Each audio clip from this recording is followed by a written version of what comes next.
Hello, friends. Good to see you back. Yeah, we're going there today, because let me tell you, the stuff you think only happens to other people, that's exactly the stuff that finds you when you least expect it. Picture this. It's 2:41 in the morning. Your phone starts that slow motion slide toward the edge of the nightstand like it knows it's got bad news. I snatched it up, brain halfway between dreamland and oh no, what now? The caller ID flashes community office. I honestly thought maybe they were doing a survey about mailbox colors or something, because why not? But nope, I get a voice so sharp it could slice bread. This is Marlo from the association. We've received reports that you have re-entered the premises after eviction. You need to leave immediately. Security is en route.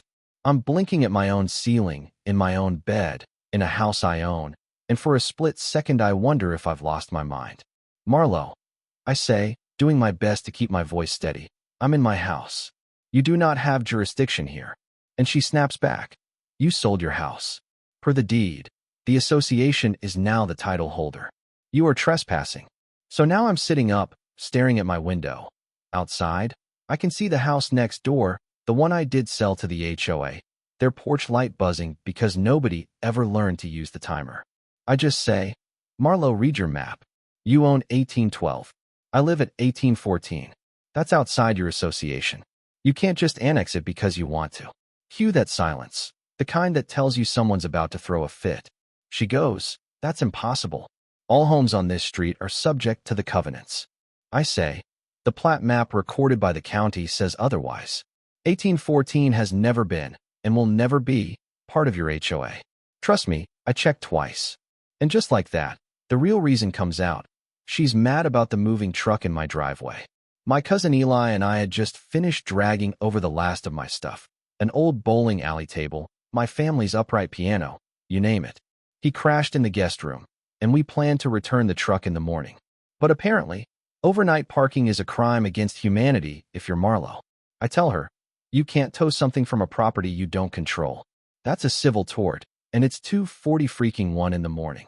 She keeps at it. Security is coming. They'll call 911, blah blah. I say, security doesn't have authority here, but the sheriff does. Should I call him instead? And then, click. She's gone. Now, I wish I could say I was shocked, but after what I'd been through with this HOA, this was just another chapter. Let me back up a sec, because you gotta understand the backstory for this midnight comedy to make sense. When I first bought 1812, I knew it came with an HOA. I'm not the type to pick fights for fun. I mow my lawn. I take out my trash. I try to be a decent neighbor. The realtor pitched community pride and aesthetic cohesion, and I thought, hey, structure isn't always bad.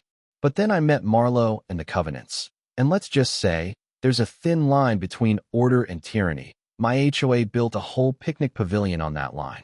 The drama started small. First, it was my mailbox, not the right shade of bronze, apparently. Next came my work truck. I run a remodeling business. Nothing sketchy, all within their rules, but heavy duty was suddenly a matter of opinion, not the specs. I tried to be reasonable, even offered to bring my kitchen scale to the next board meeting, but apparently arguing is a violation now. After that, every week was a new notice. A garden hose under the spigot, a porch light bulb with the wrong Kelvin temperature, my sports team flag too large, never mind the fact their chart for flag sizes looked like a weather report.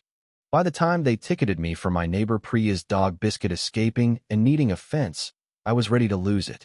See, Priya's little mutt nearly got flattened by a delivery van one day. We put up a small fence, 3 feet, inside the survey line, nothing dramatic. Monday comes, and I get a citation. Unapproved boundary adjustment, wrong picket spacing. Remove it or face escalating penalties. I was done. I studied the covenants, the state property code, the county plat, and marched into the architectural review meeting, armed with more paperwork than a tax accountant in April. Here's the twist. Phase 1 homes are under HOA rules. Phase 2 isn't. My old house, 1812, Phase 1. But guess what? 1814, next door, Phase 2, no HOA. The line was 8 feet wide and about a mile deep in meaning. That little discovery was all the incentive I needed. So, when the HOA started coming for blood, I decided to sell 1812 to them. Used their right of first refusal clause, highlighted my willingness to let them buy it.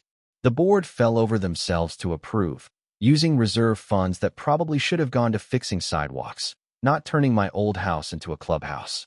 The closing agent was confused. The neighbors were confused. But I signed, handed over the keys, and bought 1814 that same afternoon. My problem was now their clubhouse. My piece was 8 feet and a legal deed away.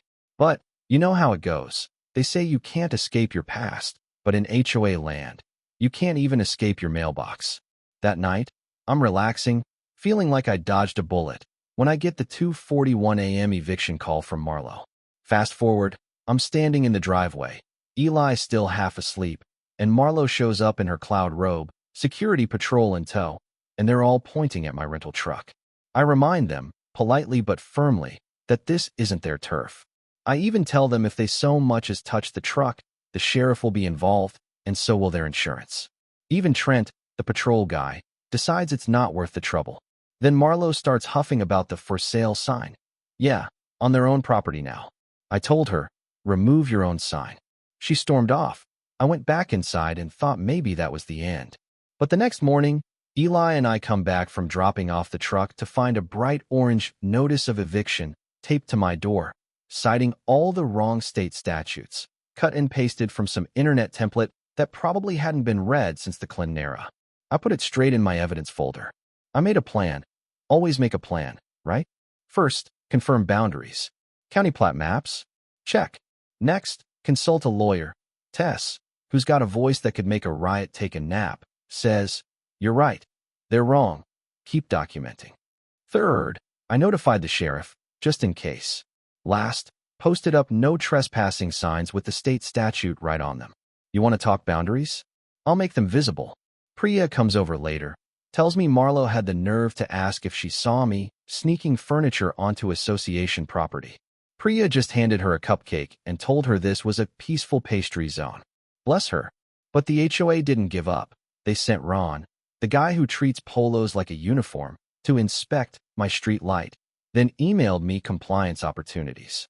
I sent them back a copy of the law. Next, a courier drops off an emergency meeting notice. They're calling a board session about unauthorized occupancy at 1814, complete with veiled threats. Tess drafts a cease and desist letter for me, citing every line of the law and warning them of a lawsuit if they keep up the harassment. I hand-delivered copies, felt like a lawyer in a movie. The meeting was pure theater. They had a Google map blown up with a red box around the whole cul-de-sac, like drawing with crayons would change county records. I held up the stamped plat, the law, and told them, your power stops at phase 1. 1814 is not, and never will be, yours.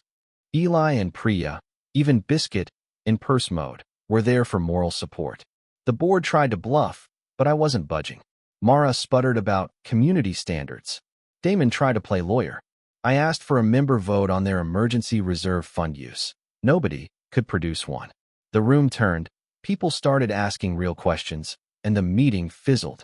Outside, Priya told me I'd handled it. Nah, the law handled it, I just showed up. But of course, the HOA didn't quit. That Friday, I get a friendly reminder about my trash can being visible, dated the day the can was next to my house. Not their business, not their property, but apparently their printer runs on pure stubbornness. That's when I decided, no more playing defense. Time for some offense. I filed records requests under state law. I submitted a complaint to the agency that oversees HOAs, attached every document, every bogus notice, every late-night call. My insurance friend Mira explained the difference between coverage and stolen mayo. Yes, that's a thing, don't ask. I started talking to neighbors. Turns out, nobody likes a petty regime. Priya, Keegan, Joe, Eloise, every one of them had been hit with some silly violation. We organized, got signatures, called for a special meeting, demanded an audit, threatened a board recall. Saturday, Ron shows up looking like he hasn't slept in a week, hands me the draft minutes from their emergency vote.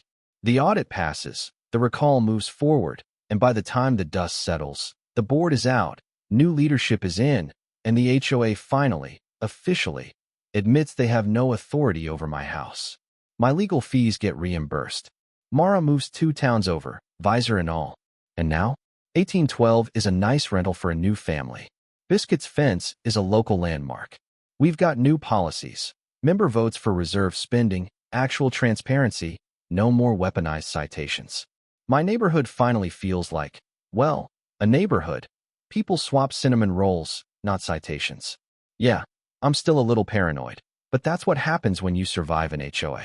So let me just say, if someone ever tells you, in the middle of the night, that you've been evicted from a home you legally own, don't just take their word for it. Maps don't bend. Laws exist for nights like that. And you might be surprised who shows up for cinnamon rolls and for justice when it matters. Now, I want to know, where do you stand on all this? Who's right? Who's wrong? Where do you draw the line on community rules versus personal rights? Drop your thoughts below. Have you ever had a showdown with an HOA or some overzealous neighbor?